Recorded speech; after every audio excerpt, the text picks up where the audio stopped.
Viviana,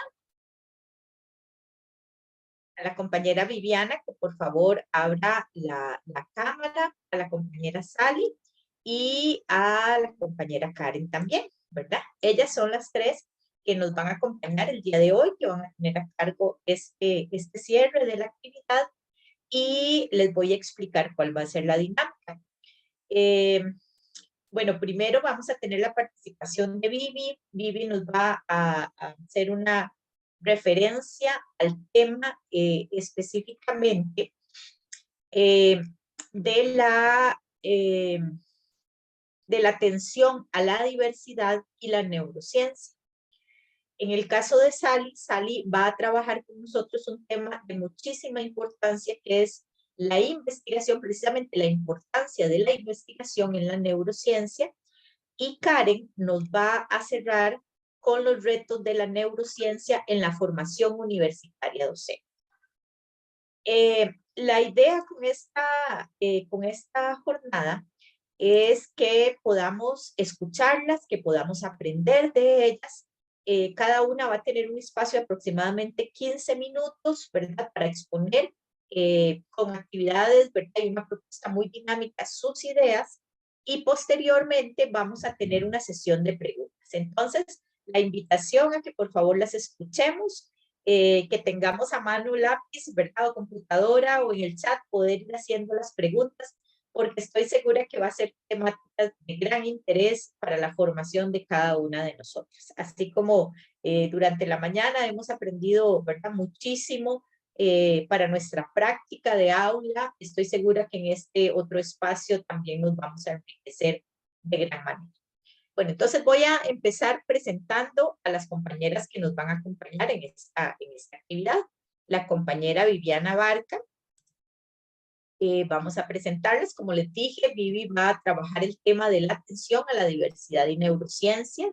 Vivi es educadora especial de la Universidad Interamericana de Costa Rica. Además tiene una maestría en psicopedagogía, una maestría en administración educativa, y en este momento ella es asesora nacional del Centro Nacional de Recursos para la Educación Inclusiva, ¿verdad? Trabaja como docente universitaria en la universidad, en la UNED, ¿verdad? Para la Escuela de Ciencias Sociales y Humanidades, y ella es tutora de la cátedra docente de la cátedra de psicopedagogía, expositora en temas de educación inclusiva, de políticas sobre sexualidad, diseño universal para el aprendizaje. Además, labora como investigadora en temas de educación inclusiva y educación especial, y forma parte del Observatorio de la Educación Inclusiva, y Vivi ha participado en múltiples diplomados y cursos con temas relacionados a la educación inclusiva y discapacidad. Hemos tenido la oportunidad de escuchar a Vivi en otras experiencias y sabemos que va a ser de gran aporte para nuestra formación y nuestra actividad del día de hoy. Nuestra segunda expositora en este coloquio es Sally Martínez González, como les decía, con un tema de relevancia que es la importancia de la investigación en la neurociencia. Sally con un gran conocimiento en temas de investigación, tiene una maestría en en administración educativa, una licenciatura y bachillerato en educación preescolar, tiene una licenciatura en docencia y un bachillerato en la enseñanza del inglés, además de un diplomado de especialidad en neurociencia. Sally tiene 13 años de laborar para el Ministerio de Educación Pública, tanto como docente, así como administrativa, labor que ejerce actualmente. Labora para la UNED y labora también en la carrera como directora y asesora de los trabajos finales de graduación. Entonces, quizás muchas de ustedes como estudiantes la van a tener por ahí de profesora, ¿verdad? Y nuestra tercera compañera que nos va a exponer las ideas en este coloquio es la doctoranda Karen Palma Rojas, que ya nos ha acompañado durante la mañana y ella nos va a cerrar con un tema que nos va a permitir conjuntar todas las ideas de lo expuesto en la mañana con nuestra práctica educativa y con nuestro quehacer inclusive desde la universidad. El tema que ella va a trabajar es retos de la neurociencia en la formación universitaria docente. Karen es la encargada de la carrera de Educación General Básica de primero y segundo ciclo de la UNED. Es estudiante del doctorado en Educación de la Universidad de La Salle. Tiene una maestría en psicopedagogía de la UNED, además de una licenciatura en Educación Primaria en necesidades educativas especiales. Trabajó por más de 18 años como docente de la educación primaria en escuelas públicas y ha participado como ponente en congresos nacionales e internacionales sobre el tema de educación primaria, la educación inclusiva, ha publicado diversos artículos al respecto en revistas nacionales y trabajó como investigadora en diversos proyectos. Y ahora además participa con CONARE investigando sobre integración curricular. Entonces, bueno, les damos la bienvenida a Vivi, a Sally y a Karen y les damos las gracias por acompañarnos el día de hoy en este coloquio. Como les decía, la dinámica es, vamos a desarrollar los temas durante unos 15 minutos. A partir de ahí tenemos una sesión de preguntas y de interacción con el público. Yo les estaría midiendo el tiempo, ¿verdad? Y les estaría interrumpiendo cuando nos esté faltando unos 5 minutos para poder medir bien el tiempo y pues, que puedan desarrollar además sus ideas. Entonces, le abrimos el espacio en este momento a Vivi para que Vivi nos pueda compartir lo que tiene para hoy. Muchas gracias, Vivi, bienvenida. Muchas gracias, Marce. Bueno, sí, es un gusto realmente estar acá y hablar de un tema además que me gusta mucho, que es la diversidad y además aplicada a la neurociencia. Voy a hacer un repasito así muy rápido de que la neurociencia, ¿verdad? Es el campo de las ciencias que estudia todo lo que tiene que ver con el sistema nervioso. Entonces, vamos tomando eso como referente para ir cayendo en lo que es la neurodiversidad. Y la diversidad se refiere a todas aquellas manifestaciones precisamente en la variedad humana, ¿verdad? Por lo general pensamos que la norma es que todos seamos iguales. No, eso no es la norma, ¿verdad? La norma no es que todos seamos iguales, todo lo contrario. Entonces, con base a eso precisamente es que hablamos de neurodiversidad. La neurodiversidad es un término muy jovencito. Él, de hecho, surgió como en los años 90 y precisamente fue una señora llamada Judith Singer, una socióloga australiana especializada precisamente en lo que es la discapacidad. Mencionan que ella, su mamá y su hija tienen autismo. Entonces ella empezó a cuestionarse, ¿verdad? En el salón de clase, pero yo no es que no aprendo, no es que yo no sé, sino que yo proceso el aprendizaje distinto. Y cuando hablamos precisamente de neurodiversidad, no hablamos solamente de personas con autismo, hablamos personas con dislexia, con dispraxia, con déficit de atención, en fin, todo aquellas condiciones, aquellas personas que los llevan a navegar procesos cognitivos y emocionales de manera distinta a la norma. Esto ha sido un tema que preocupa, ¿verdad? Pues tiene repercusión con la inclusión y la producción del conocimiento y la visibilización y conocimiento. Precisamente, voy muy rápido, Joan, ahí me avisa si voy muy rápido. Voy bien, sí, ok, es que yo me emociono y hablo y parezco una taralaca hablando. Ok, bueno, entonces, como les decía, esto afecta a nivel de lo que es la inclusión porque es esa producción de conocimiento, visibilización y concientización acerca de la experiencia educativa de alumnos que no van a procesar la información igual que el resto. Entonces, lo primero que nosotros deberíamos de tomar en cuenta, ¿verdad? Para trabajar lo que es la neurodiversidad es respetar que la neurodiversidad son esas variaciones del cerebro en procesar las emociones y la cognición de manera distinta. Para esto yo les traigo un cuentito, les voy a contar un cuento, voy a tomarme el atrevimiento de leerlo porque no sé si lo han escuchado. Se llama El pato en la escuela. Y resulta que cierta vez los animales del bosque decidieron hacer algo para afrontar los problemas del nuevo mundo y organizaron una escuela. adoptaron un currículum de actividades consistentes en correr, trepar, nadar, volar, y para que todo fuera más fácil de enseñarlo, todos tenían que hacer todo.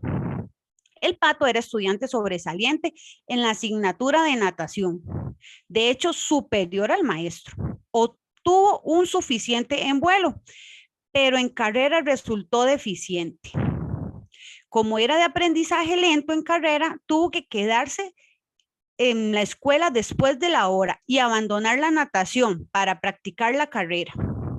Estas ejercitaciones continuaron hasta que sus pies membranosos se desgastaron. Y entonces pasó a ser un alumno apenas mediano, ¿verdad? En sus notas, mediano en natación, pero como la media se acepta, entonces no había problema. La liebre comenzó el curso como el alumno más distinguido en carrera, pero sufrió un colapso nervioso por el exceso de trabajo en natación. La ardilla era sobresaliente en trepa hasta que manifestó un síndrome de frustración en la clase de vuelo, donde su maestra le decía comenzar desde el suelo en vez de hacerlo desde la cima del árbol.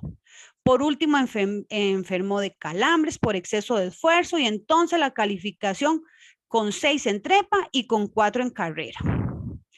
El águila era un alumno problema y recibió malas notas en conducta. En el curso de trepa superaba a todos los demás en el ejercicio de subir hasta la copa del árbol, pero se obstinaba en hacerlo a su manera.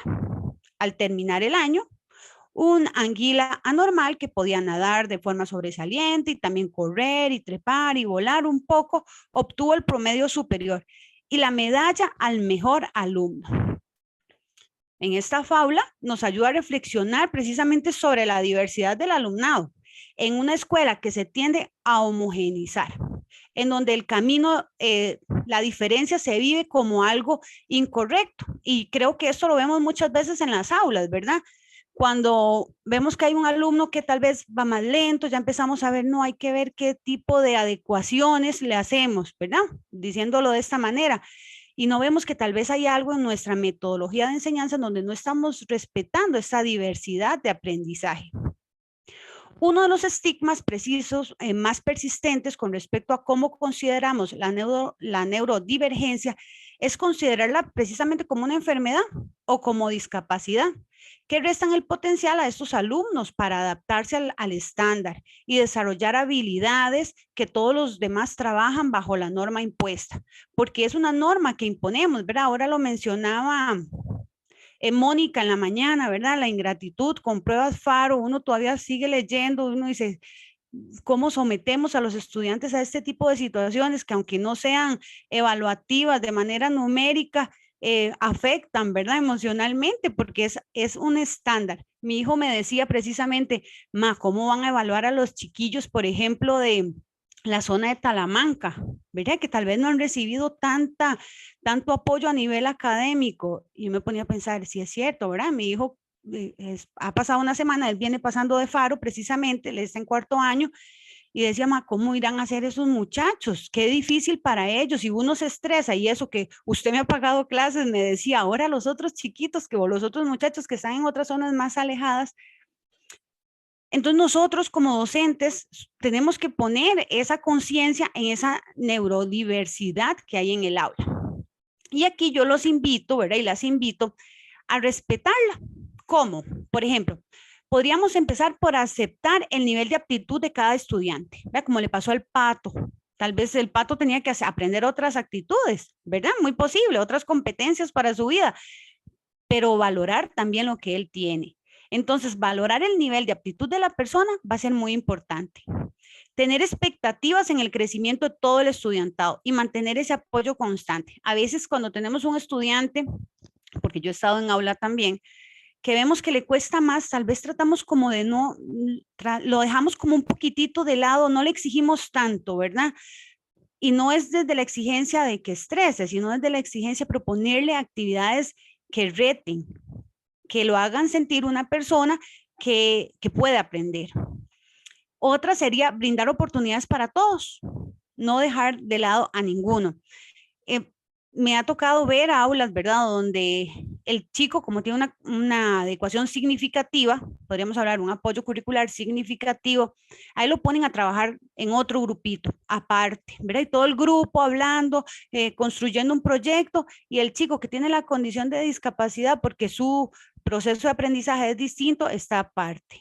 Tenemos que idear estrategias, y a veces dirán, es que se habla muy fácil en la teoría, pero ¿cómo lo podemos hacer? Bueno, hay personas en las que se pueden apoyar y en las que uno puede buscar esa orientación, porque sí se puede, porque en otras aulas se ha visto que esto es posible. Y por último, podríamos hablar de brindar una oferta académica que parezca igual a los demás, que sea tan interesante. Recordemos que si no hay interés, como dice Francisco Mora, si no hay interés, que ahora lo vimos en el video que presentó Ana Reyes, precisamente, sin curiosidad, no hay atención ni conocimiento. Por eso tenemos que aprender a despertar esa curiosidad y esa intención en nuestros estudiantes, precisamente. Y de aquí surge la importancia también de la comprensión de la diversidad desde el docente, que este tiene que tener un significado y un sentido didáctico, pues favorece la armonización de esos estilos de enseñanza, en donde nosotros vamos a respetar la unidad y también respetamos la diversidad, cuando esa conjunción que hay entre diversidad e individualidad, ahí es donde vamos construyendo esta práctica educativa precisamente en el desarrollo de ese ser humano, en donde respetamos esa manera de pensar, de sentir, de crear, de comportarse, en fin, toda esa forma de apropiarse de una cultura que a esa persona la rodea. Y podríamos hablar de estrategias y de muchas más estrategias, ¿verdad? Cuando nosotros, por ejemplo, elaboramos una actividad, preguntamos, ¿qué quiero yo de esa actividad? ¿Qué es lo que realmente quiero? Tal vez si voy a evaluar una comprensión de lectura, ¿qué es lo que quiero de esa comprensión de lectura? Que comprenda realmente lo que está haciendo, pero lo tiene que hacer con un collage, si no, no hay aprendizaje. No, no es cierto. Puede ser que esa comprensión de lectura salga de un video, salga desde una exposición oral que me hizo o desde el collage que yo estoy proponiendo. Pero ahí es donde vemos ese respeto a la neurodiversidad, que es lo que tenemos que ir trabajando. Y eso no lo vamos a construir de la noche a la mañana porque es complicado. Nosotros nos tenemos como docentes que exigir más allá de esta propuesta. ¿Qué ejercicios podríamos nosotros, por ejemplo, ir elaborando? Les propongo tal vez el aprendizaje basado en proyectos. ¿Por qué? Porque este permite que el mismo estudiante vaya trabajando a su ritmo, tal vez los que son más rapidillos para aprender, los que van un poquitito a un paso más lento, van construyendo este aprendizaje, pero al fin van a obtener todos un mismo producto, ¿verdad? O un producto por lo menos similar. Les propongo también trabajar con herramientas interactivas. Hay muchas herramientas y de hecho uno a veces dice, va y pone en Google herramientas didácticas y salen una cantidad. ¿Cuál se adaptará a mi aula? Bueno, a mis estudiantes, ¿verdad? El usar la tecnología de información y comunicación, esto es importante. No podemos luchar. Hay maestras que antes decían, ay, no, en mi clase yo no quiero un celular, no quiero una computadora. Y vean que hoy día nos tuvimos que aprender a adaptar a eso. Nosotros no podemos luchar contra la tecnología es parte de este proceso. Y además, también es importante dentro de este proceso evaluar desde la coevaluación, desde la autoevaluación, para que el estudiante aprenda a regular ese propio proceso de aprendizaje, que es indispensable. Cuando nosotros a un estudiante, por ejemplo, lo ponemos a autoevaluarse, ¿verdad? Que él, dime, Marce, no es Marce. No, sigo hablando entonces. Dentro de cuando hablamos con el estudiante y lo aprende a autorregularse, nosotros podemos elaborar estas escaleras metacognitivas, ¿verdad? En donde preguntamos al estudiante, ¿soy consciente de lo que estoy aprendiendo? Y a veces decimos, sí, pero son chiquitos de preescolar. El chiquito de preescolar o la chiquita de preescolar pequeño ya sabe que está aprendiendo, ¿no es cierto? Y que me corrijan si no las profesoras de preescolar. ¿Cómo induzco yo al estudiante a que haga esa conciencia de lo que está aprendiendo? ¿Qué pasos ha tenido que dar para llegar a ese aprendizaje? Por supuesto, no vamos a comparar a un estudiante preescolar con todas las estrategias a un estudiante en secundaria o universitario, porque incluso al estudiante universitario tenemos que prepararlo para estos procesos. ¿para qué me sirve lo que estoy aprendiendo? Este tipo de herramienta, este tipo de estudio, el hecho de analizar, ¿para qué me sirve esto? Como decía ahora Pri, ¿verdad? Manuel, muy posible que ni siquiera tenía interés de lo que estaba aprendiendo, porque para él no era significativo, además de todo el proceso que se estaba dando a nivel de aula. ¿En qué otras ocasiones podré usar esto que estoy aprendiendo? Esas son herramientas que precisamente van a permitirnos a nosotros hacer, dar un respeto al aula, al estudiantado que está en esa aula. Otra estrategia que podríamos hacer para respetar estas neurodiversidad que está en el aula es trabajar con agendas. No sé cuántos de ustedes conocen lo que es trabajar con agendas. A veces decimos, la agenda es para el chico con autismo, para que no se haga crisis cuando no sabe qué es lo que vamos a tener durante el día. Las agendas nos sirven a todos. Saber qué va a pasar en el día nos enseña a organizarnos desde que estamos pequeñitos, qué va a pasar en el día. Ahorita estamos en estudios sociales, ahorita estamos en el área de tal juego, después vamos a merendar. El estudiante aprende a ir organizando esos espacios de tiempo. Entonces, es otra estrategia que les doy que nos puede servir y nos es de hecho de mucha utilidad para trabajar en el aula. Desde la neurodiversidad, brindar además experiencias directas. ¿Qué quiere decir esto? Bueno, pues que el estudiante vivencie ese conocimiento, ir más allá de, por ejemplo, si vamos a hacer un experimento sobre cómo crece el frijolito, tener el frijolito ahí, que le vayan tomando foto al frijolito, que vayan grabando y que ellos mismos después hagan un portafolio en donde se ve el resultado que va teniendo ese experimento que ellos hicieron, pero están vivenciando ese aprendizaje, porque recordemos lo que dijo Francisco Mora, ¿verdad? La curiosidad es la que nos enseña precisamente a poder aprender. Y además, también tenemos que aprender a educar nuestro cerebro. Repetir y repetir datos, eso a nosotros no nos va a generar aprendizaje. Realmente, los estudios científicos demuestran que la emoción, el deporte, la sorpresa, la experimentación son los ingredientes para sumar aprendizaje. La memoria no. Muchas veces hablamos de la iteración, no sé si han escuchado ese término, pero la iteración tiene que ver con la repetición de información, pero no es decir, mi mamá se llama Meche, mi mamá se llama Meche, eso no me daría a mí mayor aprendizaje. Yo lo puedo aprender y repetir, pero de distintas maneras. Lo veo, lo escucho, lo trabajo. A eso se refiere la iteración en los procesos de aprendizaje y es parte de lo que podemos hacer para respetar estos procesos emocionales y cognitivos diversos en nuestro alumnado.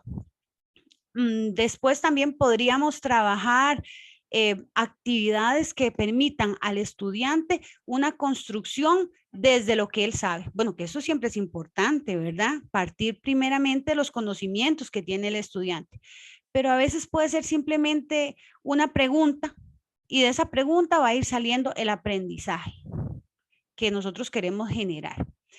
Es importante que el docente responda a situaciones de aprendizaje de acuerdo al funcionamiento intelectual y a la variación que tiene el estudiante, ¿verdad? En el entorno, que respete esa cultura que tiene el estudiante. Y para finalizar, les he de decir que la normalidad es una tiranía que nosotros hemos impuesto, porque no es cierto que a todos nos tiene que quedar, y siempre digo esto, parezco lorilla repitiéndolo, pero es que no es cierto que a todos nos tiene que quedar una camisa XS. ¿Verdad? No es cierto. Algunos somos S, L, M, la talla que seamos. Iguales en educación. No todos tenemos que aprender de la misma manera, porque de ahí surge precisamente ese respeto que nosotros tenemos que brindar a nuestro estudiantado, que es neurodiverso. Y eso sería, Marce, mi participación. Muchísimas gracias, Vivi. Como siempre, muy atinado el tema y nos hace reflexionar muchísimo en la temática. Muchas gracias. Ahorita nos vemos otra vez. Claro que sí. Perdón, una consultita. ¿Vamos a anotar las consultas para Viviana al final o de una vez? No, mejor al final, para que cada una tenga las 3 espacios y después lo que hacemos es un espacio de conversación. Muchas gracias. Con mucho gusto. Muy bien, entonces en este momento vamos a pedirle a Sally que por favor ella nos comparta las ideas referente al tema de la investigación. Muy buenas tardes. ¿Me escuchan? Sí. Sí, perfecto, Sally. Excelente. Y también me están observando. Sí, Sally, perfecto. Ok. Muy buenas tardes a todas y a todos los que nos acompañan. Estoy súper feliz, muy sorprendida de tener todavía a esta hora 50 valientes prácticamente conectados ahorita. Me motiva tanto porque la educación sin duda alguna es el trabajo más increíble que hay. Nosotros siempre le comparto a mis estudiantes que respetamos muchísimo al doctor porque nos cura, al ingeniero, el arquitecto que elevan aquellas construcciones hermosas, pero nosotros los educadores trabajamos con seres humanos y esa es la belleza de nuestra profesión, porque nosotros ayudamos a construirlos, ¿verdad? A que ellos sean mejores integralmente. Ya sabemos que la educación no es solo acumular un poco de conocimiento ahí y ya, no, es desarrollar todas las habilidades que nos hacen ser quienes somos, las personas que somos. Y en ese sentido, la neuroeducación es una belleza, ¿verdad? Las neurociencias han venido a nutrir nuestro quehacer profesional muchísimo. Yo les voy a hablar un ratito sobre la importancia de la investigación en neurociencias. ¿Por qué es importante? Bueno, antes de que yo les cuestione, porque ahorita quiero cuestionarlas y que ustedes me pueden escribir en el chat o abrir el micrófono también, quiero decirles que el estudio del cerebro humano remonta desde muchísimos años atrás. Si bien es cierto, en los últimos 10, incluso hay algunos autores que dicen que hace unos 30 años para acá, las neurociencias se han disparado debido al uso de los aparatos, ¿verdad? La tecnología, la aparatología nos ha permitido conocer nuestro maravillosísimo cerebro más a profundidad. ¿Por qué? Bueno, porque anteriormente incluso tenemos evidencia desde el 1600 a.C. en Egipto, hay unos papiros donde ya hay esbozos de estudios de cerebros, ¿verdad? Pero se cree que esos estudios y los que vinieron posteriormente son hechos con cerebros de personas fallecidas. Y hay algunos intentos también de hacerlos con personas vivas, pero eran muchísimo más dificultosos. Pues ahora con los aparatos logramos ver cerebritos funcionando, ¿verdad? Y ese conocimiento es justamente el que nos está colaborando a nosotros en nuestro quehacer, ¿verdad? Tengo algunas preguntas para ustedes y yo quiero que ustedes me ayuden. ¿Por qué? Bueno, porque sí es cierto que ya hasta ahora ya tenemos bastante ratito de estar aquí. Entonces, son 3 preguntas muy sencillas. A ver, no puedo observar yo el chat, entonces tal vez alguna compañera me colabora. Esta es la primera pregunta. ¿Por qué los educadores debemos de aprender de neurociencias? ¿Quién me quiere ayudar? Voy a presentar la segunda como para redimir el tiempo y alguna que me quiera ayudar. Igual lo pueden hacer escrito si no quieren abrir el micrófono. ¿Cuál sería una ventaja de un educador con conocimientos neurocientíficos? Y la tercera es si este conocimiento, esta información que tenemos hoy será permanente. A ver, aquí ya me salió el chat. Creo que aquí lo puedo ya leer. Si crees que yo voy ayudando con las respuestas. Gracias. Perfecto. Muy bien. Nos dice Margot, porque es una disciplina auxiliar de la educación.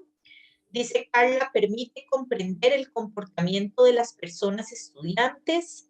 Carol, porque debemos guiar a nuestros estudiantes para que aprendan a aprender. Ajá. Isabel, sí. Ajá, el por qué, excelente. Vamos muy bien por ese por qué.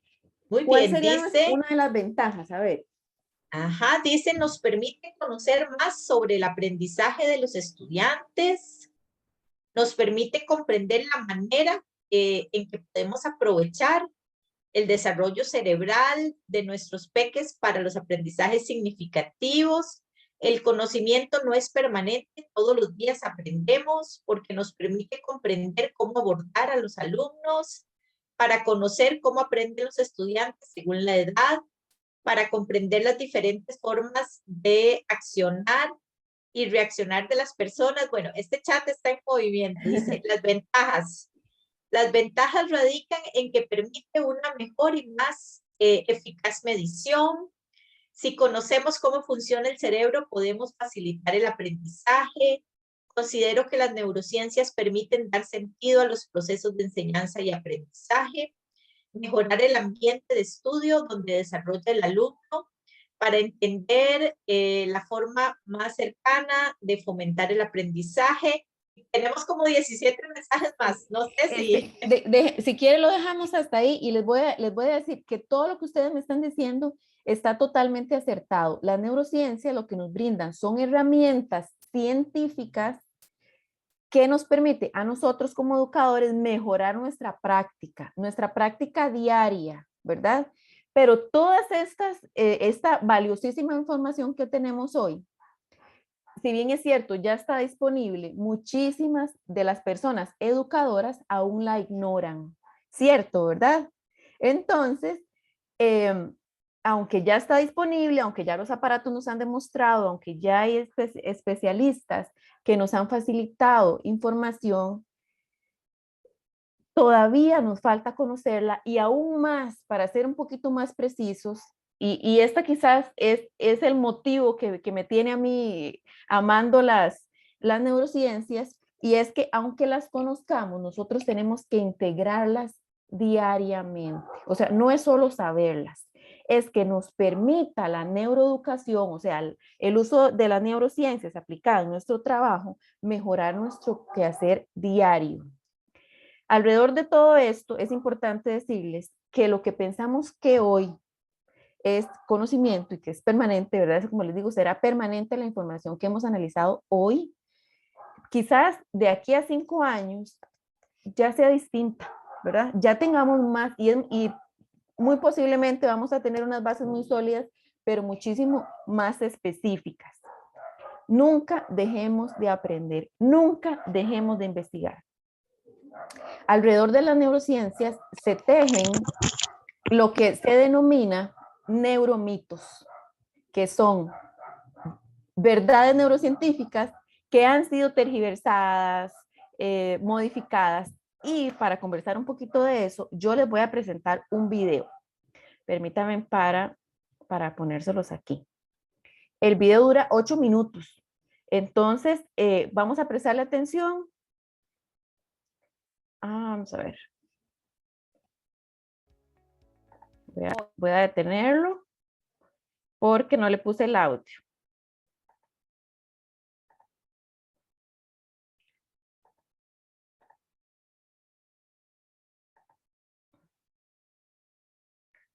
Vamos a ver. Ajá, compartir el audio. No sé, ya lo había puesto. Entonces, espero que lo disfruten muchísimo. Hoy vamos a reflexionar sobre la importancia de la investigación en neurociencias. Como todos sabemos, la neurociencia busca dar respuesta a distintos procesos biológicos, físicos y químicos que ocurren en el cerebro, los cuales están asociados a procesos cognitivos y conductuales. El conocimiento que genera la investigación neurocientífica resulta ampliamente importante para mejorar, transformar e innovar en el sistema educativo, con bases científicas muy sólidas.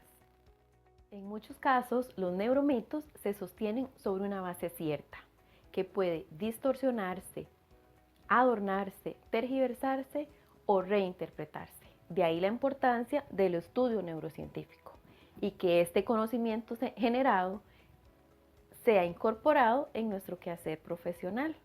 Los neuromitos, al tener parte de verdad, resultan difíciles de erradicar, además de que en su mayoría son fascinantes. Es entonces importante reflexionar y cuestionar todo lo que se menciona en torno a la palabra neuro, ya que se está convirtiendo en uso común. Ahora tenemos neuroeducación, neurocomunicación, neuropsicología y mucho más. Mi invitación es a continuar aprendiendo desde las neurociencias sobre el funcionamiento del cerebro humano, de forma tal que nuestro trabajo como educadores sea enriquecido con este conocimiento para que sea más eficaz y más eficiente.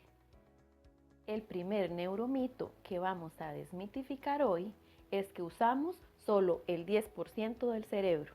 Este es uno de los mitos más conocidos y mejor aceptados, pues resulta fascinante pensar qué ocurriría si utilizáramos el 100% del cerebro. Sin embargo, esta creencia es totalmente falsa, aunque ha sido ampliamente divulgada por docentes, publicistas, escritores e incluso en la cinematografía. El ser humano utiliza el 100% de su cerebro y tenemos varias evidencias que así lo demuestran. Número 1, si utilizáramos solamente el 10% del cerebro, la mayoría de microdaños cerebrales no tendrían repercusión en nuestro comportamiento. 2. Imágenes cerebrales muestran que el cerebro se utiliza en el 100% y que aunque estemos dormidos, el cerebro nunca está apagado. Aunado al anterior, hay evidencia científica que señala que las áreas cerebrales se especializan en ciertas tareas, mas no se ha logrado identificar una área del cerebro que no tenga ninguna función.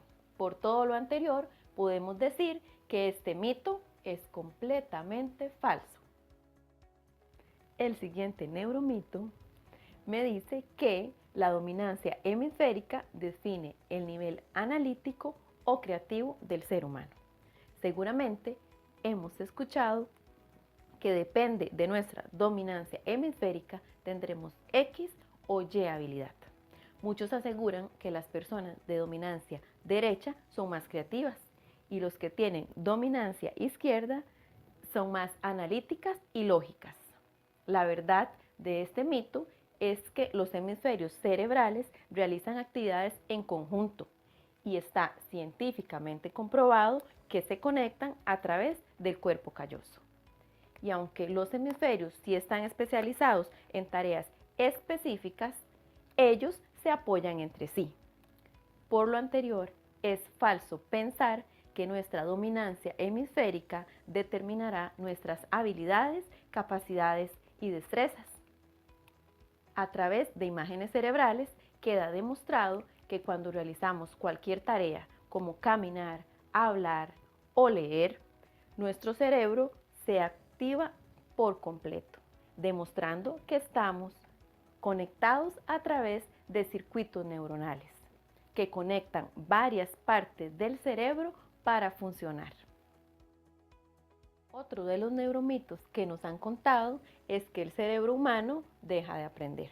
A muchos de nosotros nos han enseñado que nacemos con una determinada cantidad de neuronas y que con el paso del tiempo se van envejeciendo y con ello perdemos la capacidad de aprender.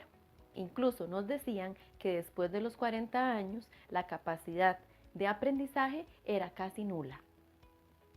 Lo que sí es verdad es que después de los 40 nos salen canas, una que otra arruguita y hasta nos podemos cansar más rápido. Sin embargo, nuestro cerebro nunca deja de aprender y esto está demostrado científicamente. En algunas partes del cerebro incluso nacen nuevas neuronas o ocurre neurogénesis durante toda la vida. Podemos afirmar que el cerebro humano aprende siempre. Incluso hay evidencia científica que respalda que la práctica prolongada de alguna habilidad permite aprender incluso en edades avanzadas. Poseemos cerebros plásticos capaces de crear conexiones sinápticas durante toda nuestra vida. Y los neurocientíficos también han descubierto que no es tan importante la cantidad de neuronas como las conexiones que se establecen entre ellas, la sinapsis. Y estas sí se crean, se renuevan y se densifican, por lo que aunque tengamos 60, 80 o 100 años, podemos aprender a tocar piano o un nuevo idioma, siempre que estemos expuestos a los estímulos adecuados.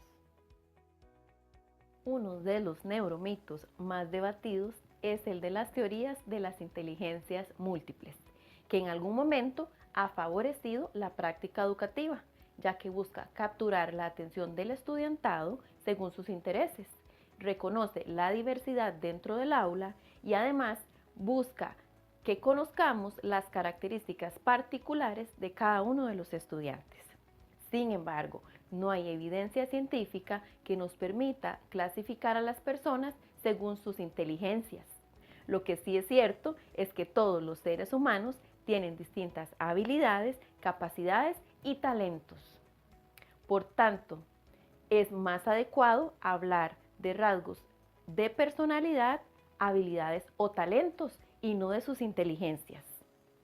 Lo que realmente está demostrado científicamente es que el cerebro humano aprende según los estímulos sensoriales que reciba. Por lo tanto, las inteligencias múltiples de Gardner resulta más bien una herramienta educativa que hace un intento muy importante de atender la diversidad dentro del aula y reconocer la singularidad de cada uno de nuestros maravillosos cerebros. Enseñar sin saber cómo funciona el cerebro es como querer diseñar un guante sin haber visto nunca una mano. Y así lo sostiene Leslie Hart. Ahora sí, como ustedes ven, solo les presenté 4 neuromitos, ¿verdad? You created a business. Ay, Now, create videos for your business easily and perdón, 4 neuromitos les presenté. Sin embargo, hay muchísimos más. No sé si alguno de ustedes, de las personas que están aquí con nosotros, han escuchado sobre algún otro neuromito.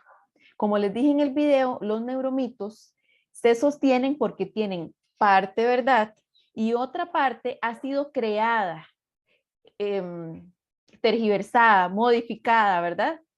Pero sin duda alguna son falsos y así lo sostiene la ciencia. Quiero yo motivarles en este momento para que seamos muy críticos, seamos realmente profesionales comprometidos con tener el conocimiento correcto. La actualización es importante, la investigación es importante. Aquí dice Marcela, un neuromito, dice que solo las personas que aprenden idiomas desarrollan más el cerebro. Eso es un neuromito, ¿verdad? Definitivamente. Aprender un idioma sí nos va a ayudar a crear un montón de conexiones sinápticas que nos va a favorecer el aprendizaje de otro montón de cosas, pero no es cierto que es la única forma, ¿verdad?, de desarrollar nuestra capacidad cognitiva, la capacidad de aprender. He escuchado que algunas cremas o tratamientos médicos ocasionan muerte de neuronas. Bueno, eso sí yo no lo he escuchado. Pero como sabemos, la poda neuronal es un proceso biológico que ya tenemos. Nuestro cerebro es maravilloso y él va a hacer una poda neuronal cuando lo considere necesario para permitir la creación de nuevas conexiones neuronales. Entonces, Tali, perdón, aquí tengo otro, es que me lo mandaron directamente a mí. Dice, sí. el IQ define que la persona es inteligente. Ajá. Bueno, en este rasgo de inteligencia, lo que hemos tratado de definir como inteligencia es una de las cosas que está más en discusión actualmente. La inteligencia no puede ser solamente una cosa, como lo hablaba ahorita Vivi, ¿verdad? Es un grupo de habilidades y todos tenemos en mayor o menor medida esas habilidades. Y tenemos que ser capaces nosotras desde las aulas de reconocer, de aplaudir la diferencia, ¿verdad? Y no tratar de encasillar a las personas estudiantes según sus características, sino que todas nos nutran, nutran nuestra aula, colaboren con el desarrollo de las otras habilidades. Como les dije, sabemos que la educación es un proceso totalmente integral, ¿verdad?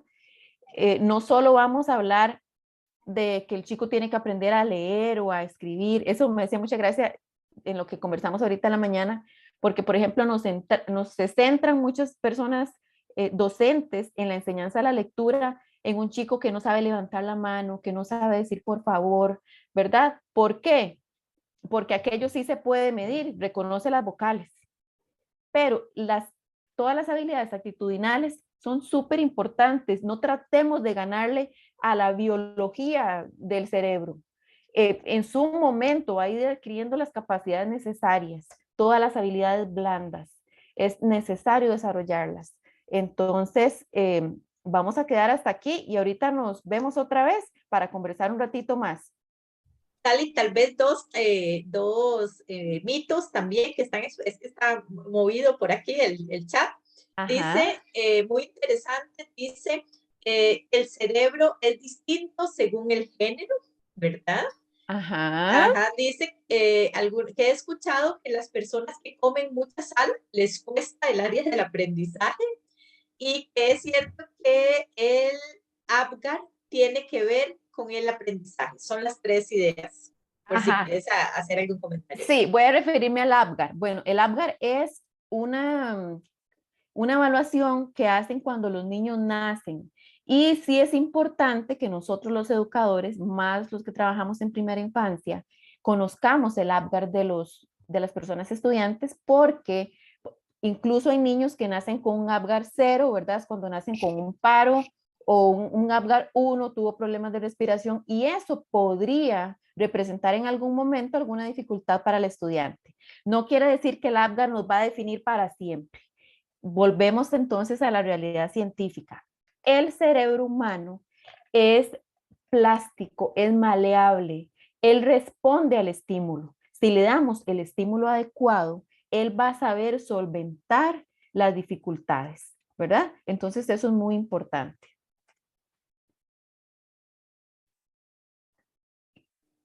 Excelente, Sally, muchas gracias.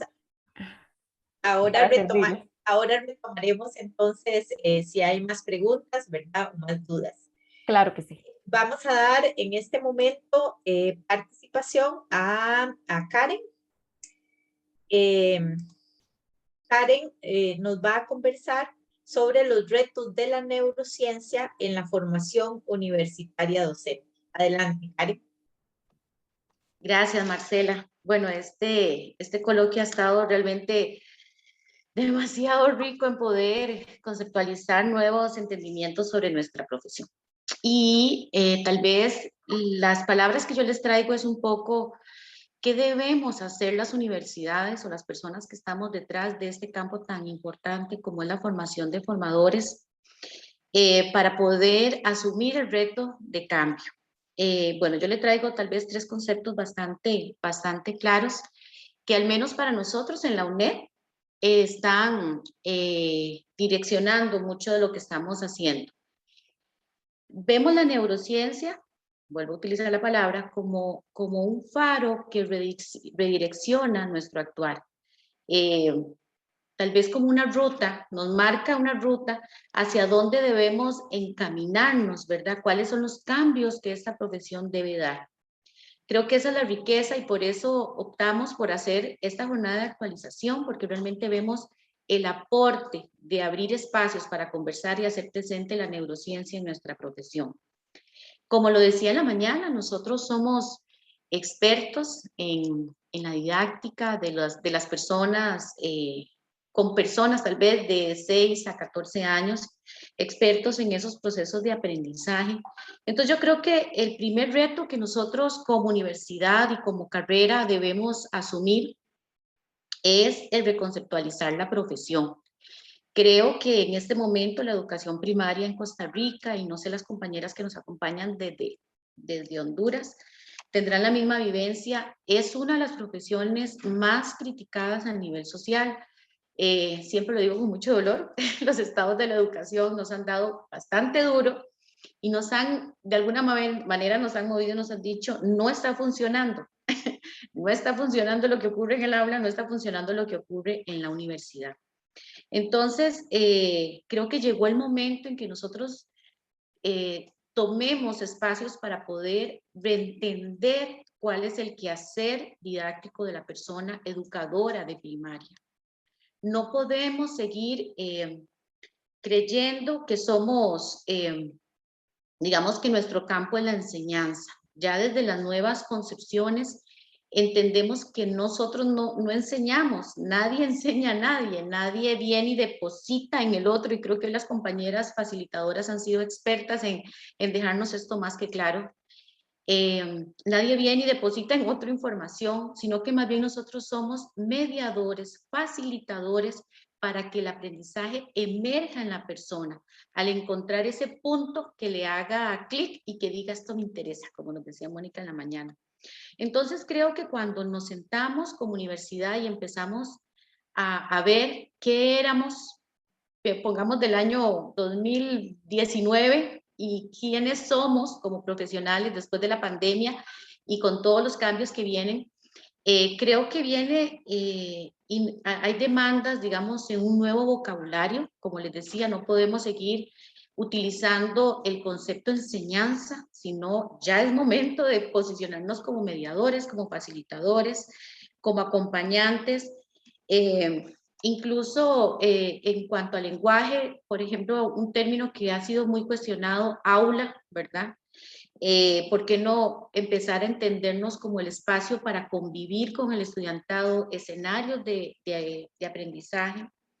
Viene a nutrir la profesión nuevas palabras o nuevos entendimientos, digamos las emociones de todo lo que hemos aprendido hoy, la atención, la autoestima del estudiante, ¿verdad? Entonces, todo eso realmente nos vuelve a hacer construir quién es la persona educadora. Luego de que entendemos muy bien quién es, ¿verdad? Esa persona que visualizamos en el campo educativo, en los espacios, ¿verdad? Creo que el siguiente reto, ¿verdad?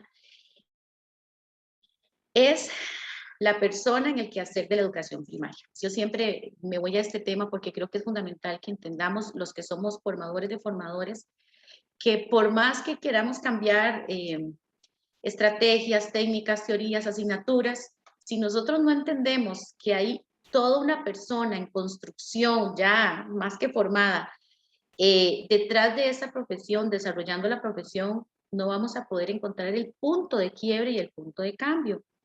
La persona que trabaja en la educación primaria, bueno, en cualquier área de la educación, tiene sus creencias sobre qué debe ser la profesión. Tal vez las construyó, no sé, cuando era muy niña y jugaba de escuelita y ahí de ahí dijo, yo quiero ser maestra, ¿verdad? Y además, ¿quién es él, verdad? Muchas personas, quienes hemos estado en las escuelas, vemos personas que también ven nuestra profesión como un status quo, ¿verdad? Es el maestro, la maestra, de alguna manera la comunidad tiene un estatus, ¿verdad? Es vista por las familias. Entonces, todas esas creencias hacia la profesión creo que es un reto que nosotros como universidad debemos saber asumir. Y creo que algo que las compañeras nos han dejado muy claros son las emociones en esta profesión. Si yo tengo educadores que no entienden cuáles son sus emociones, cómo maneja emociones, no va a ser un educador que va a poder validar las emociones de sus estudiantes. No va a ser un educador que va a poder creer que el aprendizaje no es solamente cerebro, sino que también es emoción y otro montón de aspectos, ¿verdad? Como los que hoy hemos conversado. Entonces vean que llevamos dos retos bastante grandes, ¿verdad? El poder reentendernos quiénes somos, el poder ver a la persona que está en esta profesión, todos los constructos que trae, ¿verdad? Y cómo realmente les convencemos en dejarlos, ¿verdad? Hay investigaciones que hablan que la persona que inicia como educador, muchas veces todo lo que la universidad le entregó, lo deja de un lado y sigue creyendo, construyendo desde lo que él vivenció como estudiante de primaria o de secundaria, ¿verdad? Hasta que viva procesos de reflexión.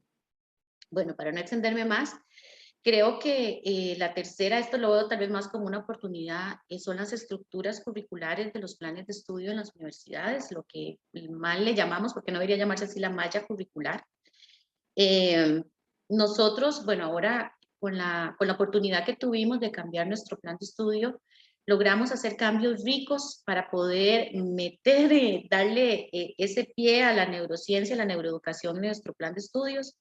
Nosotros viene una asignatura que Erika es la encargada que nos la va a facilitar sobre neuroeducación.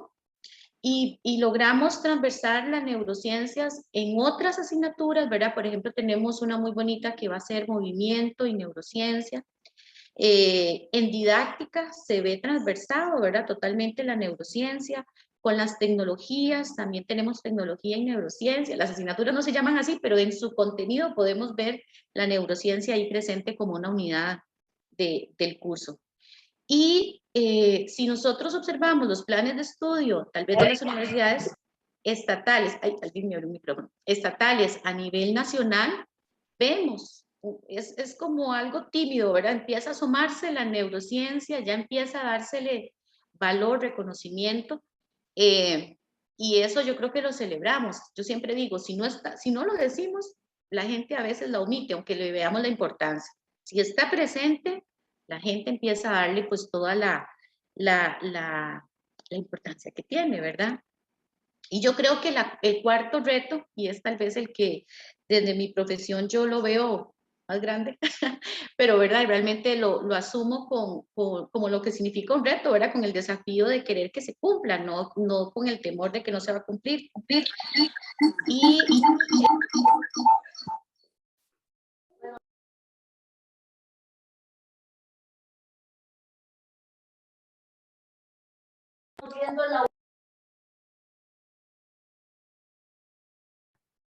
Karencita creo que se quedó sin audio. sí, Internet, vamos qué a ver. vacilo, mira, se me conectó. ¿Hasta dónde me escuché? Perdón. Quedamos en el cuarto reto. En el cuarto reto, ok, lo vuelvo a empezar, disculpen si me escuché más. No sé por qué, qué vacilón se me marcó, voy a poner el mouse, tal vez lo marqué sin querer. El cuarto reto les contaba que es este binomio que nosotros en las universidades asumimos y es tan importante, es el cómo llevar la teoría a la práctica, ¿verdad? Cómo lograr amalgamar realmente la teoría con la práctica. ¿Y en qué lo digo? Disculpen. Lo digo porque llevamos al estudiante en las diversas asignaturas y tal vez en las opciones de graduación a vivir experiencias de campo. Pero si nosotros como académicos no tenemos el cuidado de visualizar y de demandarle a la persona estudiante experiencias en el campo que respondan a la neuroeducación, a la neurociencia, estamos dejando de alguna manera la teoría volátil, ¿verdad? Se nos está yendo. Realmente, bueno, aquí nos acompaña el compañero de la carrera que desarrolla todas las prácticas docentes y sé que don Rafael me puede dar la razón. Si nosotros no llevamos al estudiante de práctica a vivenciar experiencias que respondan a todo lo que hemos hablado, a la atención a la diversidad, a todo lo que la neurociencia nos dice sobre cómo ocurre el aprendizaje, de alguna manera le estamos soltando la manita, disculpen si el sinónimo, si la comparación no la ven así, como a ese niño que está aprendiendo a caminar, le estamos soltando la mano sin que ya pueda caminar solito, ¿verdad? Creo que es muy importante que el equipo de académicos realmente asumamos esta tarea con la responsabilidad que significa de que cuando una asignatura le pide a un estudiante desarrollar un planeamiento, vigilar que ese planeamiento que va a ir a implementar en el aula realmente lleve el DUA, lleve, no sé, un momento de motivación donde las emociones puedan ser reconocidas, no sé, tantas cosas, ¿verdad? Que realmente hoy hemos hablado. Creo que debemos cuidar estas experiencias y no dejarla a lo libre. Entonces, es bastante el reto. Les decía, no sé si me escucharon o no, ¿verdad? Que yo creo que de mi parte yo lo asumo más bien con esas ansias de verlo concretado, ¿verdad? De verlo posible en nuestros estudiantes. Y sé que otras universidades estatales también han adoptado este reto, ¿verdad? Entonces, creo que al menos en Costa Rica es algo que está despertando y no lo vamos a dejar pues que acabe aquí, ¿verdad? Muchas gracias. Muchísimas gracias, Karen.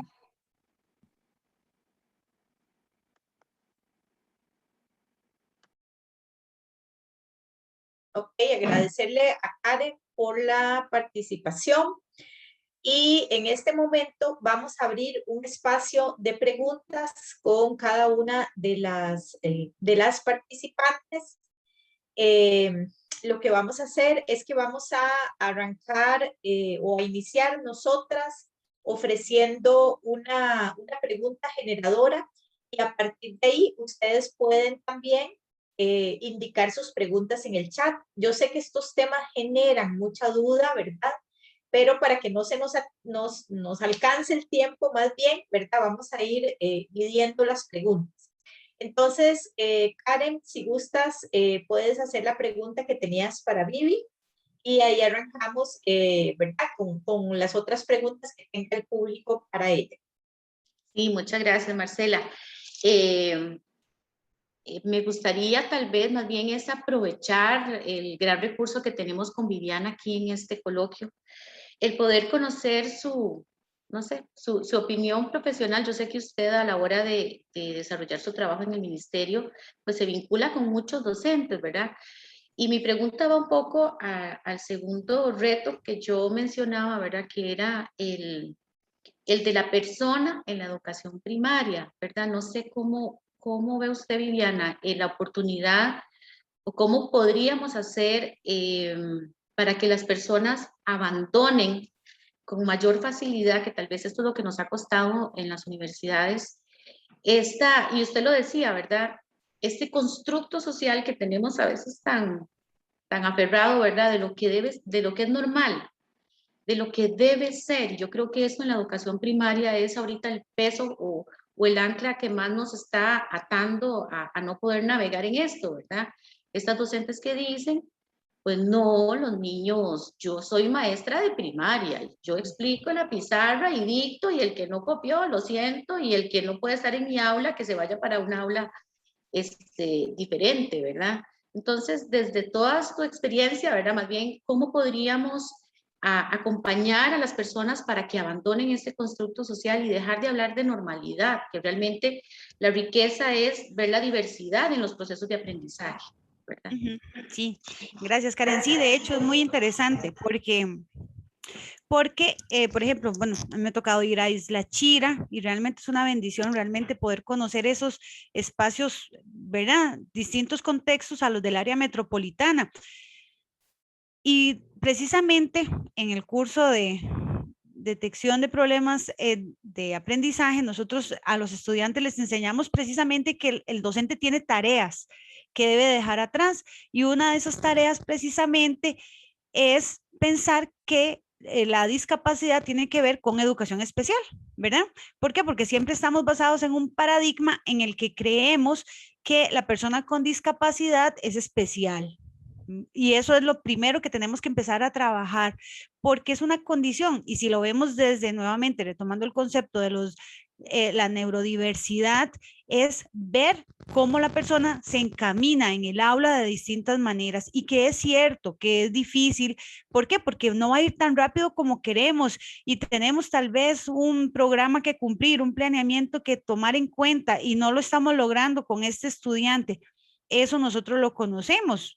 Sabemos que esa realidad se puede dar, pero también cuando el docente hace conciencia, porque yo acá le diría que no es hacer sensible al docente de que el estudiantado presenta una condición de discapacidad, no es eso, es hacer conciencia de que todas las personas aprendemos de una manera diferente, de que hay prácticas educativas que generan ese conocimiento y ese aprendizaje. Es cuando vamos a realmente respetar al estudiante, que no va a aprender lo que nosotros teníamos estipulado para ese estudiante. Bueno, ¿cuál era nuestro objetivo? ¿Será que nuestro objetivo era mucho más amplio para este estudiante?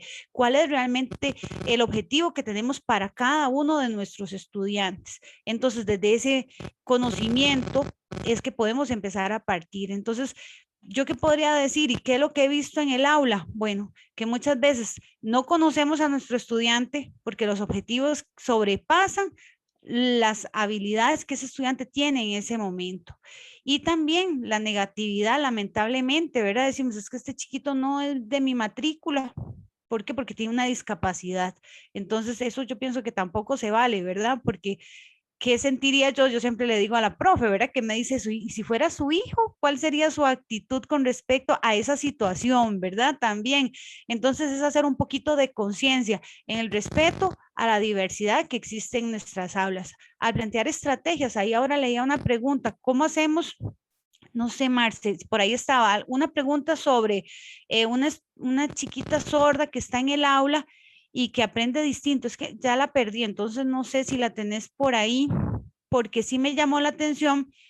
Esa chica sorda, Y aquí la tengo. sí, Aquí ok, la tengo. Ok. me la Dice, lees, porfa. claro que sí, dice, ¿qué pasa en el siguiente caso? Una estudiante sorda en la que en apariencia también hay compromiso cognitivo y la docente dice que nunca va a aprender a leer o a escribir. ¿Será eso cierto?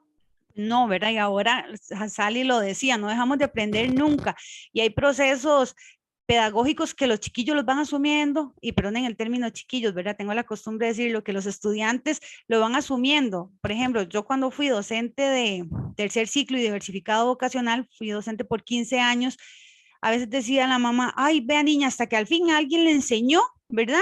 Yo al principio me sentía carguísima, ya cuando empecé a aprender de esto, dije yo, no, hombre, ese es un proceso que venía asumiendo la maestra desde que estuvo en estimulación temprana y hasta ahorita el chiquito está en ese muchacho, ahora está en ese proceso maduracional para aprender a leer, pero en algún momento lo va a hacer. ¿Por qué? Porque su desarrollo cerebral va haciéndolo. Recuerden que empieza desde acá, ¿verdad? Como ahora lo veíamos, como lo explicaba Mónica en la mañana, es un proceso que se va desarrollando hasta que llega a madurar la parte ejecutiva.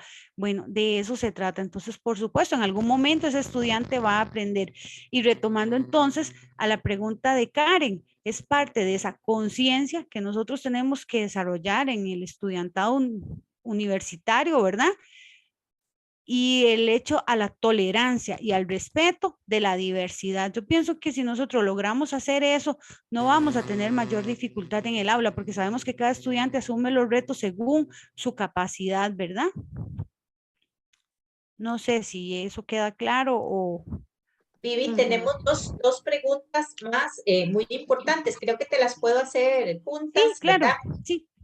Una tiene que ver, dice, con el tema de discapacidad, si aún se usa, y la otra dice que si usted considera que es importante hacer una revisión de los temas y contenidos de cada nivel, ¿verdad? Que si considera que son muchos o muy pocos, ¿verdad? Entonces sería eso, y si aún se utiliza la palabra discapacidad. Bueno, recordemos que la discapacidad es la que está en el ambiente, ¿verdad? Desde la convención, desde la ley 8661, nosotros vemos que la discapacidad está en el ambiente. No es que no se pueda utilizar el término discapacidad, es que hablamos de una persona que tiene discapacidad, una persona que se enfrenta a la discapacidad. Por ejemplo, una persona usuaria de silla de ruedas en una comunidad en donde hayan rampas, aceras accesibles, en donde el supermercado tenga las puertas automáticas, esa persona no se va a evidenciar una discapacidad. Tiene una deficiencia porque no puede caminar, ¿verdad?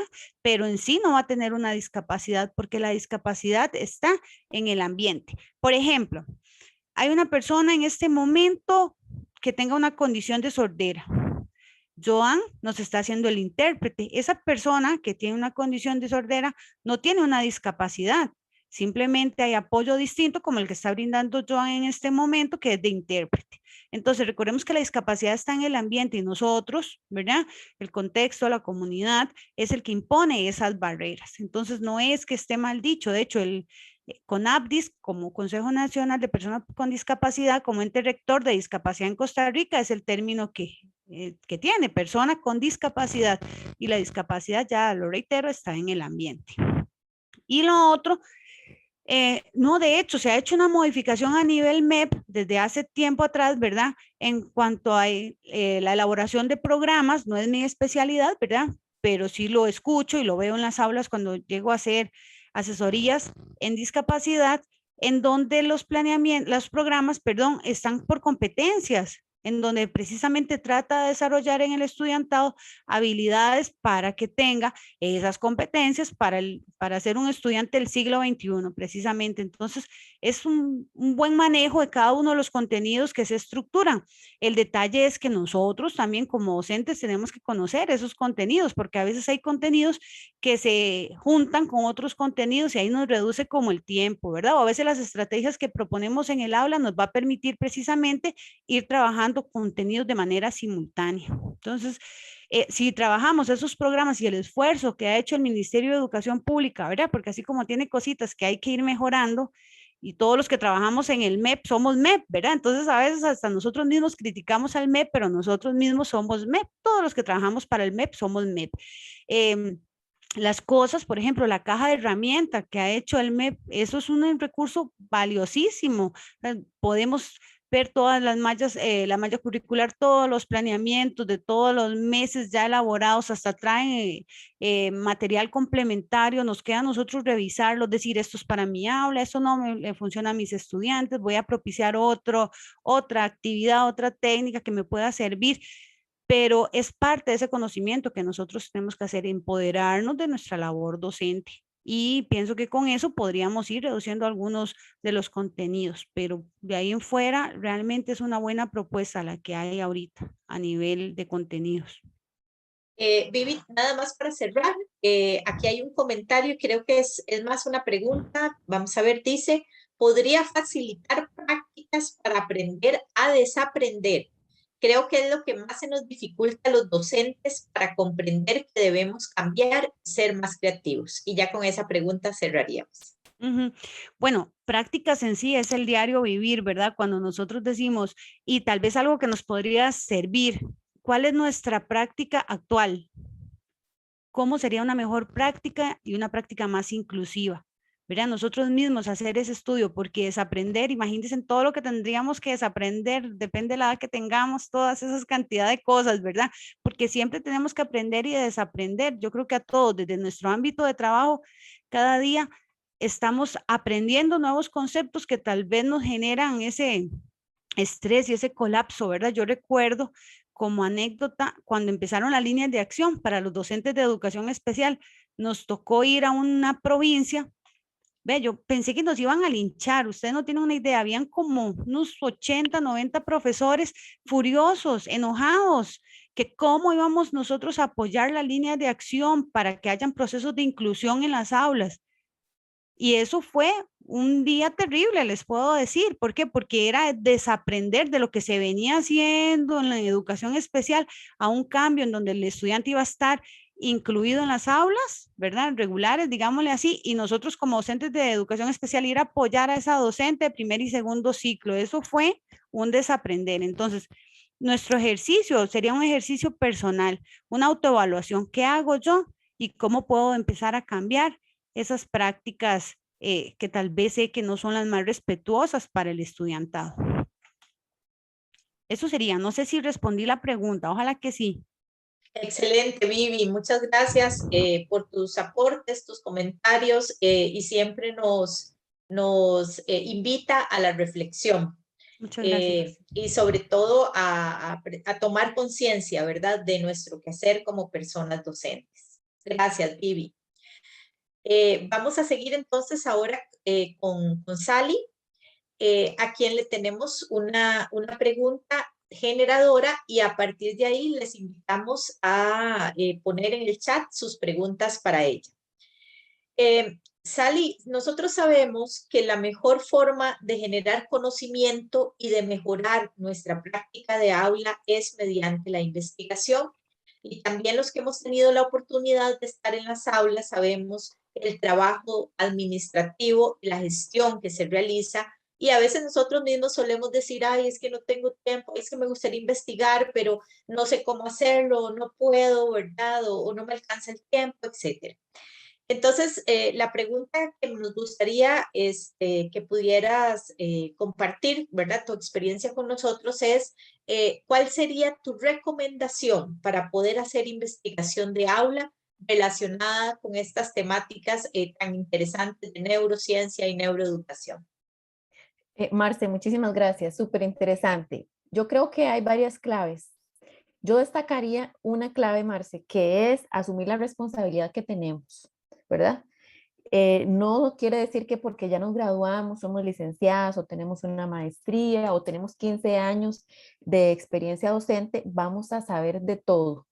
Y sobre todo que vamos a tener el conocimiento actualizado, ¿verdad? De las situaciones que estamos viviendo a nivel de aula. Ahorita llegamos a un aula y podemos encontrar un montón de situaciones distintas y no quiere decir que yo tengo que tener respuesta para todo de inmediato, pero sí tengo que tener yo la responsabilidad de poder investigar al respecto para poder dar una mediación que sea eficaz y eficiente. Les decía yo en el video, bueno, ¿por qué eficaz y eficiente? Eficaz es porque logra el objetivo, ¿verdad? Pero eficiente porque es hacer buen uso de los recursos que tengamos para que esos recursos sean manejados de la mejor manera posible. Yo les digo desde mi experiencia, si tenemos una situación X con un estudiante, con Pedrito, por ejemplo, vamos a investigar cómo... Ay, se me está descargando esta computadora, qué raro. Permítame un segundo. No hay problema, Sally. Tranquila. Gracias.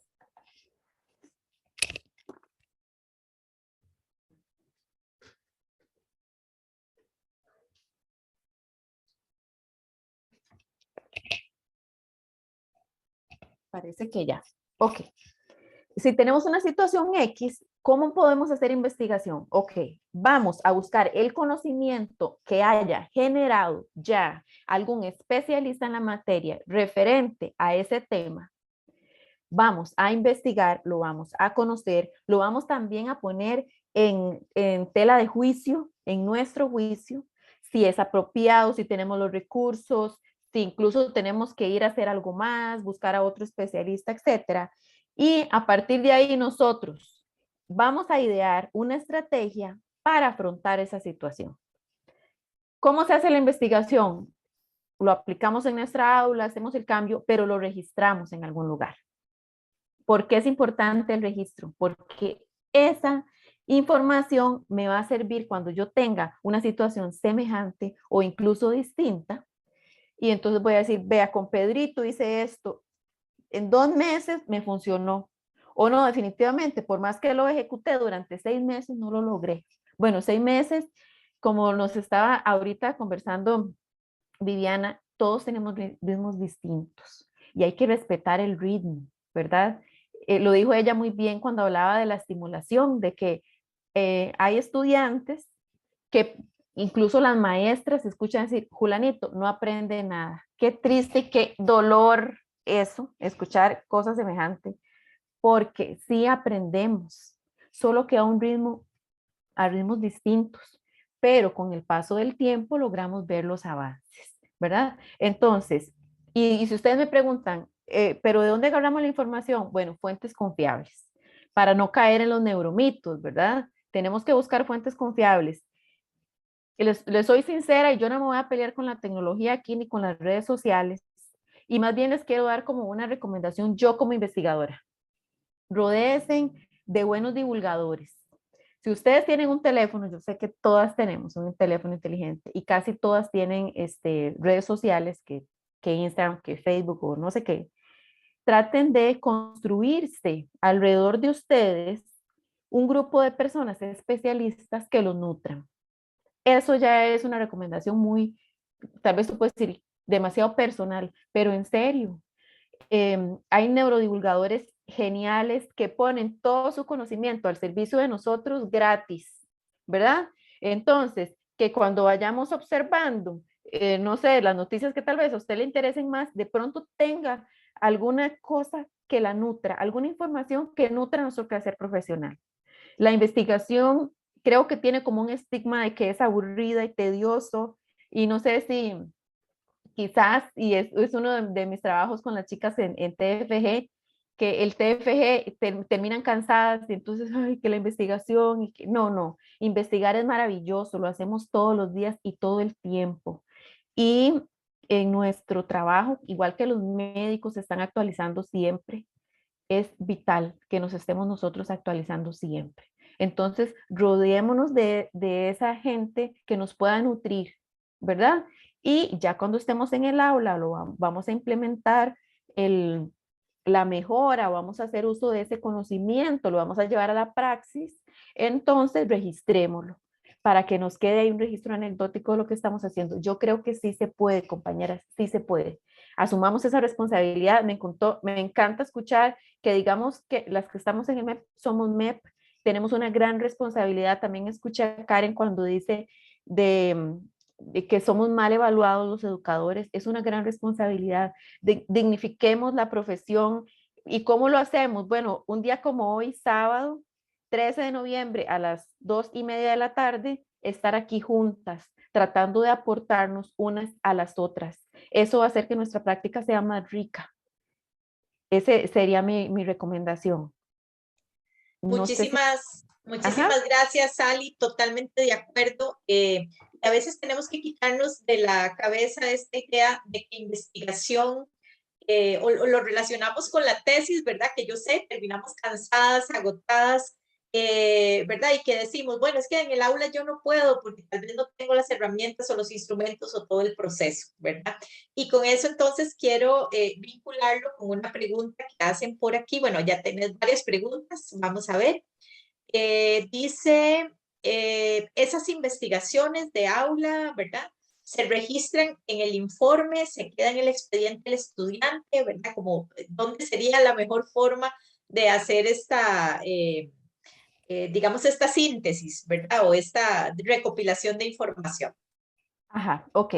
Yo les voy a hablar desde mi experiencia profesional. Por ejemplo, si trabajo con un niño autista, en algún momento empieza a presentarme modificaciones conductuales que son bastante severas, le imposibilitan mucho la interacción, el mantenerse en el grupo, etcétera. Yo registro los eventos, lo que está ocurriendo, me voy a la literatura, también consulté, para serles sincera, fui al centro de enseñanza especial que tenemos aquí en Pérez Celedón y conversé con las compañeras y les dije, y seguí investigando. Y bueno, determinamos qué era lo que estaba pasando con ese estudiante en específico. Entonces, yo todo lo registré a nivel de bitácora y lo compartí con la madre de familia, con el encargado, ¿verdad? Pero ya eso es un manejo personal, porque incluso esa investigación me puede dar a mi pie para en un proceso universitario ya fundamentarlo, etcétera, etcétera, hacer un estudio de caso, por ejemplo, ¿verdad? Entonces, no está normado que si yo estoy implementando mejoras o qué sé yo, voy a tener que registrar ahí con fechas y días y minutos, porque quizás eso hace como que la gente entonces se haga para atrás, es que yo no tengo tiempo, es que, ¿verdad? De las cosas que hemos escuchado, que también las consideramos de las personas que están en las aulas, ¿verdad? Que también hay una buena carga laboral. Entonces, el registro debe quedar un registro anecdótico para nosotros y para compartir con el padre de familia en cuanto a que esta estrategia me funcionó, apliquémosla también en su casa, nos va a colaborar con el manejo de esta y esta emoción, con la sensibilización de alguna conducta, etcétera, etcétera.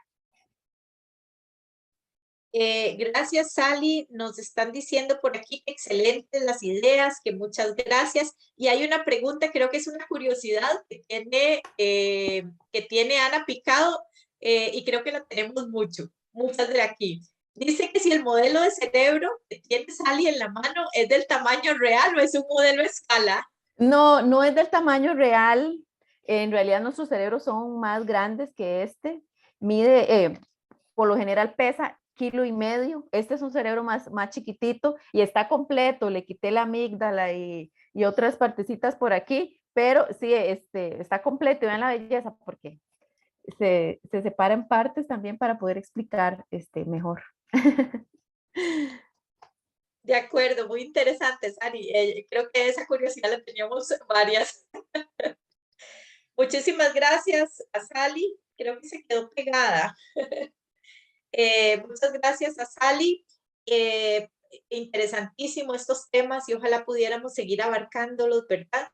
Y vamos a darle el espacio a Karen con su participación.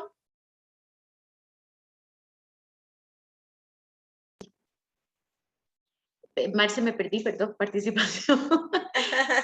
Sí, Karen, tal vez la pregunta que teníamos generadora, ¿verdad? Estaba relacionada precisamente a que ante este tema tan novedoso e importante, ¿qué acciones está llevando a cabo la carrera para incorporarle su propuesta curricular?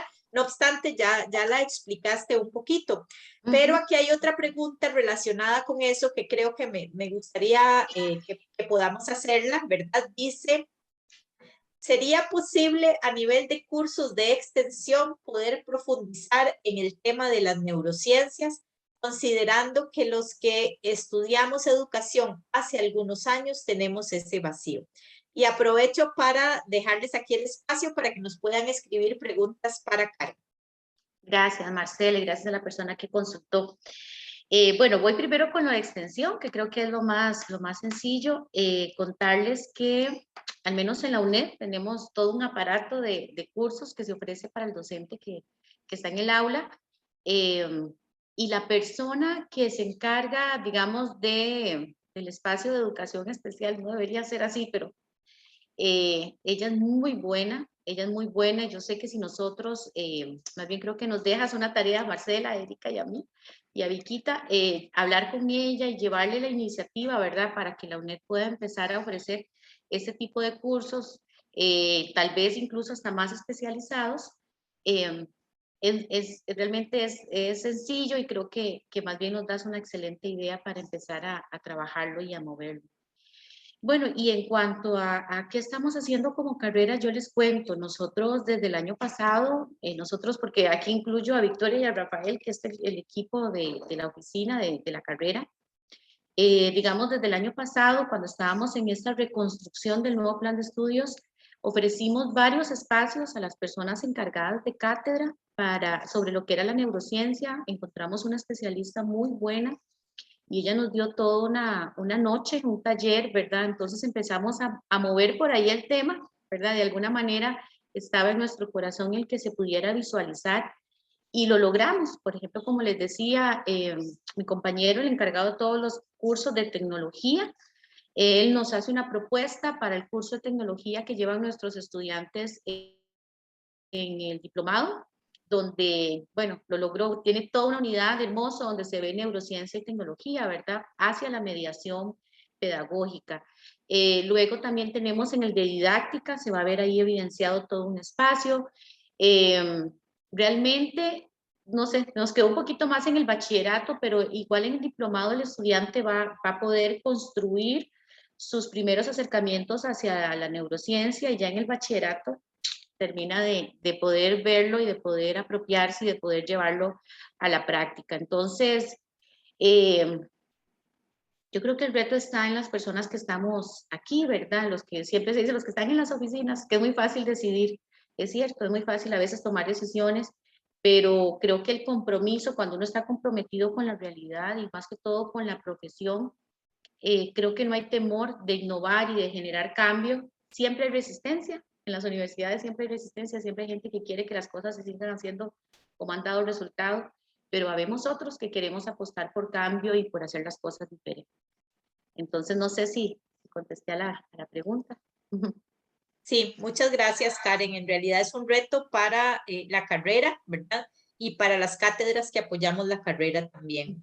Efectivamente, creo que es necesario incorporar estas temáticas novedosas, ¿verdad? A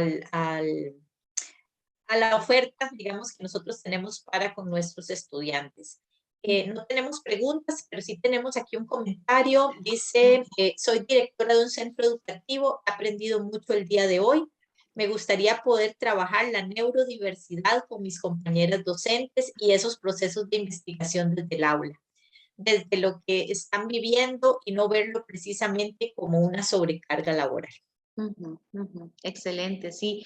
Yo creo que, bueno, con solo este comentario nos damos por satisfechas, ¿verdad? Realmente logramos empezar a generar cambio, ¿verdad? Yo creo que las personas que estamos aquí, como lo decía Sally, un sábado de casi de diciembre, ya sin restricción los sábados, realmente es un compromiso, ¿verdad? Creo que creemos en esa teoría de que la gotita va haciendo cala en la piedra, ¿verdad?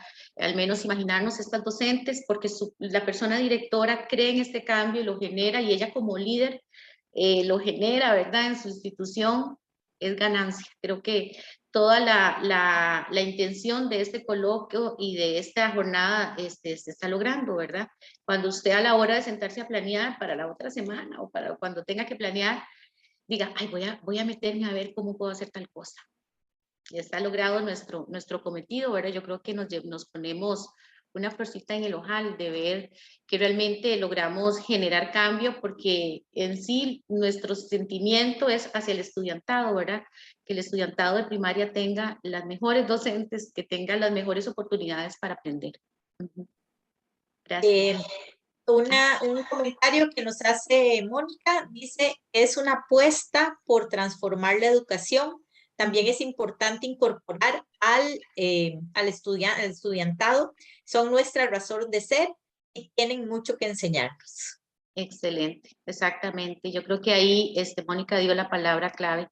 Cuando uno profesional se siente que no sabe, ¿verdad? Que el niño es el que te llega a enseñar. Creo que en esa humildad se ve el profesionalismo y la riqueza de lo que podemos hacer. Un poco creo que lo decía Ana Isabel, ¿verdad? Preguntarle al estudiante, bueno, pero entonces, ¿cómo quieren aprender ese tema, verdad? Enséñenme, ¿cómo les gustaría? Qué humildad y qué profesionalismo de esa persona, ¿verdad? Excelente, muchísimas gracias a Vivi, a Sally y a Karen por estas ideas, por este ejercicio de reflexión que nos llama a que nosotros asumamos también nuestro papel como personas docentes y, como lo decía cada una de ellas, como profesionales, ¿verdad? Tenemos que recordar algo que yo siempre les digo a los estudiantes, que es nuestro quehacer está sustentado en un quehacer, en una teoría, ¿verdad? Y nosotros no podemos dejar de lado que esa teoría tenemos que irla llenando cada día más. Es decir, que tenemos que estar en constante capacitación y constante aprendizaje. Bueno, ya casi para ir cerrando nuestra jornada y antes de pasar al acto cultural, quisiéramos, en nombre de todo el equipo que ha venido realizando esta actividad, darle las gracias a Joan. ¿Está por ahí, Joan? Que tal vez pueda abrir la cámara.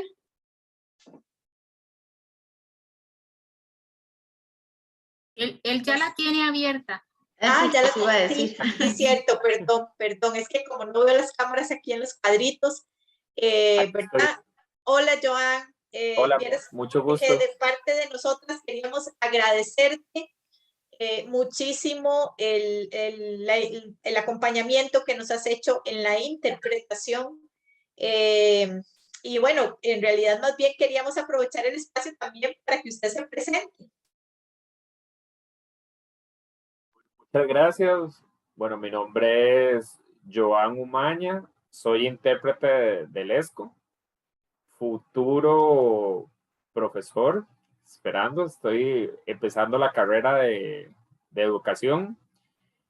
Estoy muy interesado por estos temas y muy bonito el escuchar, el aprender de ustedes, porque van a ser ejemplo para futuro, para uno y para también poder enseñarle a personas, ya sea sordas o oyentes, el poder, el conocimiento de esto, de lo que tiene que ver con la educación.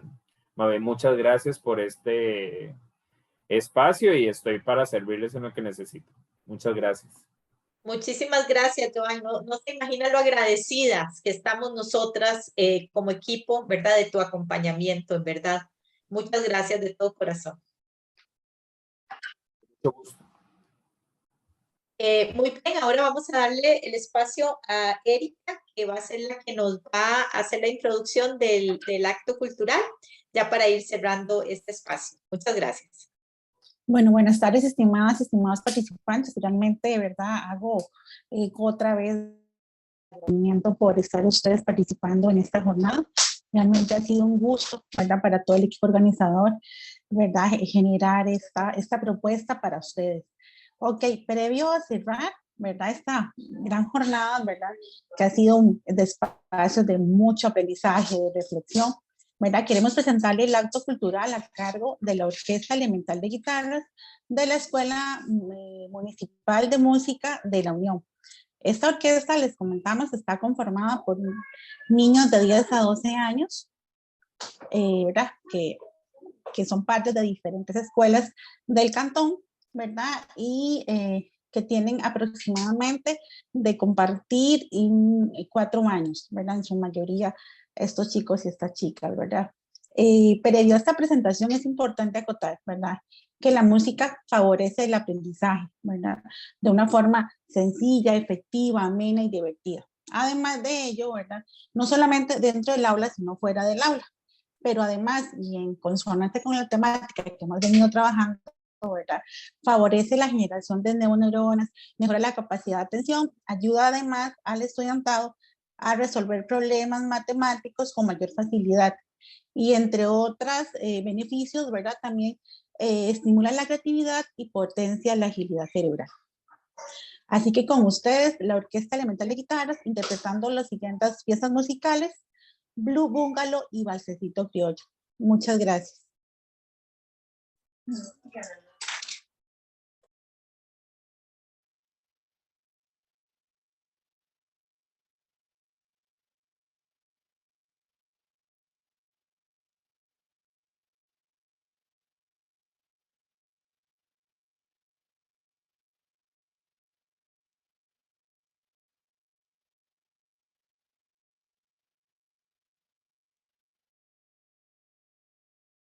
Por favor, denme un segundito para compartirles el video. Perfecto, muchísimas gracias. Sí, lo tenía aquí listo, pero parece que se me, desde temprano, pero se me desapareció. Aprovechando el comentario que refiere, tranquila. Dice Ana Bendaño, se hizo corto el tiempo para tamales de aprendizaje. En efecto, ¿verdad? Cuando disfrutamos de esos espacios, ¿verdad? Y se hace chiquito, se acorta, pero realmente ha sido un espacio de mucho aprendizaje. Listo, creo que ya ahora sí lo tengo. Voy a compartirlo. Gracias, Vicky.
Bueno, qué belleza escuchar a estos niños y estas niñas en este acto cultural.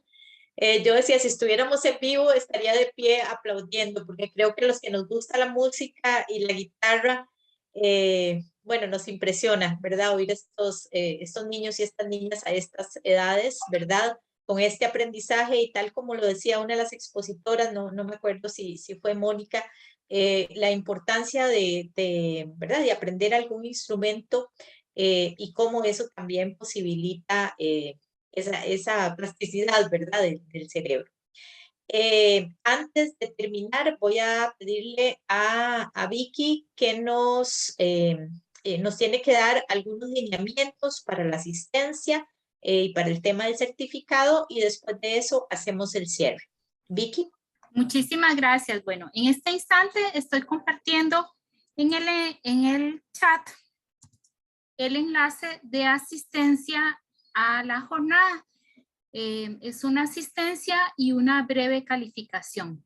Les voy a solicitar, por favor, que lo completen. Y posterior a esto, les voy a compartir el enlace para hacerles llegar la constancia de participación.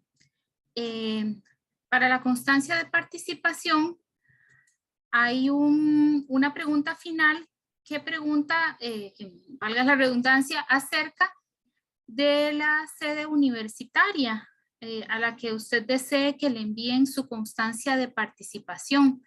¿Cómo sabemos que hay personas de otros países que nos están acompañando? Entonces, en esa última consulta, lo que tienen que hacer es anotar su dirección de correo físico y se les estaría haciendo llegar esta constancia. En este instante la voy a compartir. Les ruego por favor tomar en cuenta que por fechas de receso institucional, esta constancia se va a estar enviando el próximo año como regalo del 2022, para que todos y todas ustedes puedan mejorar su currículum. Entonces ya están los dos enlaces y les ruego por favor no retirarse de la sesión sin antes llenarlos. Le voy a devolver el uso de la palabra a Marcela, no sin antes agradecer a todos su generosidad por estar con nosotras el día de hoy, por dedicarnos su valioso tiempo. Muchísimas gracias y buenas tardes. Muchas gracias, Vicky. Si alguna persona tuviera algún problema con el llenado de los formularios, ¿verdad? Nosotros nos quedamos después del cierre y podemos pues evacuar cualquier duda. En nombre de la Universidad Estatal a Distancia, en nombre de la Escuela de Educación, de la Escuela de Ciencias Sociales y Humanidades, de la carrera de Educación General Básica de primero y segundo ciclo, de las cátedras de Psicología Educativa y de Psicopedagogía, les damos las gracias a cada uno de ustedes por su participación el día de hoy, por acompañarnos, por tomarse el tiempo de estar aquí, por sus preguntas y por devolvernos a nosotros la esperanza, ¿verdad?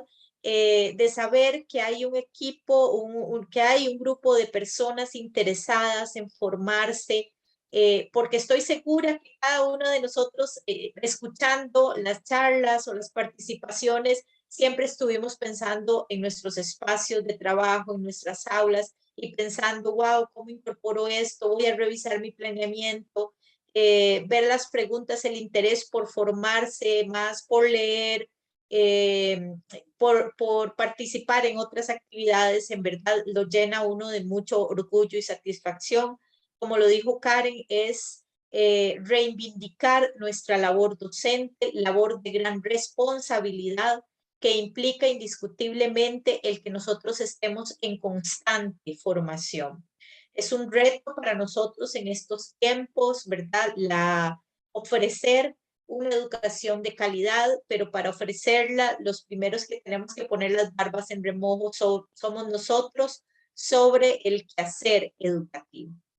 Reiterarles entonces las gracias a cada uno y cada una de ustedes, a las compañeras Mónica, Viviana, Priscila, Ana Isabel, Sally, Vicky, Karen, Erika, por la organización y por pensar, ¿verdad?, en nuestros estudiantes. Ese es nuestro reto como personas que laboramos en la UNED. Y pues tuvimos la oportunidad de ampliar a otros espacios y saber que tener invitadas fuera del espacio UNED a nivel de país y a nivel internacional también nos llena de orgullo. Para las personas de otros países, las compañeras, decirles que la universidad está abierta a que podamos seguir conversando, seguir en contacto.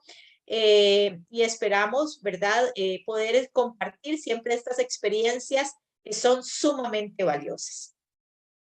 Entonces, darles de nuevo las gracias. Bueno, aquí nos deja Lilian el contacto. Claro que sí, Lilian, vamos a tenerlo muy presente y ojalá, como les